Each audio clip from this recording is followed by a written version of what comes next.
Ben ritrovati dalla redazione. Dopo i recenti casi di Wärtsilä, Tirso e Flex, su Trieste si abbatte una nuova crisi con altri 200 posti di lavoro a rischio.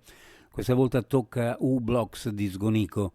La multinazionale svizzera delle telecomunicazioni ha ufficializzato la decisione di dismettere il ramo internazionale della telefonia cellulare, una decisione che a Trieste comporterà il licenziamento di tutti i 197 dipendenti attivi non nella produzione ma nell'ambito ricerca e sviluppo.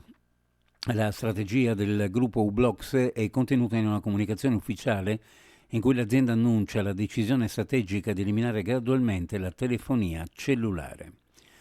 Nel corso della seduta del Comitato Provinciale per l'Ordine e la Sicurezza Pubblica è stata decisa l'istituzione fino alla fine del mese di marzo di zone rosse in alcune aree di Trieste con l'obiettivo di migliorare la percezione della sicurezza e rafforzare il controllo del territorio da parte delle forze dell'ordine. Quello delle zone rosse è uno strumento che il ministro dell'Interno Matteo Piantedosi ha messo a disposizione delle prefetture per intervenire nelle zone maggiormente esposte a fenomeni di criminalità diffusa. Cambiamo argomento. Nave straniera sorpresa per 3 volte in condizioni non idonee alla navigazione in termini di sicurezza ed ora bandita per 3 mesi in tutti i porti italiani dell'Unione Europea e tutti quelli che hanno sottoscritto l'apposito Memorandum of Understanding di Parigi dell'82 sui controlli della sicurezza della navigazione.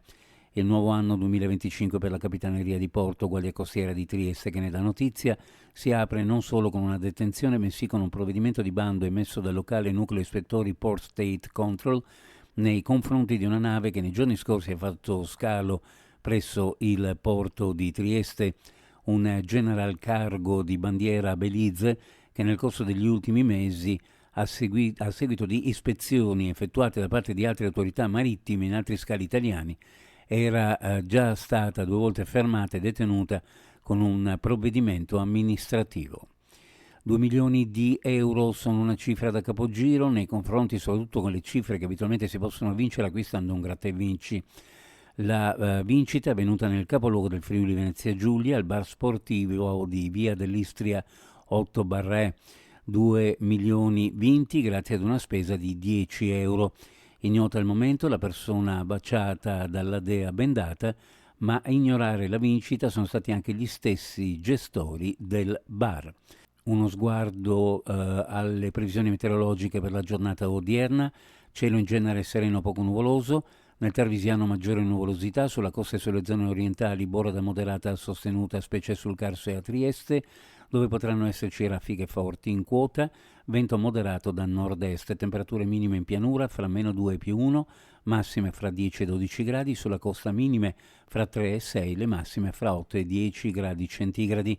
Previsioni a cura di ARPA e FVG Meteo. Ed è tutto per il momento con l'informazione, grazie per averci seguito, a più tardi.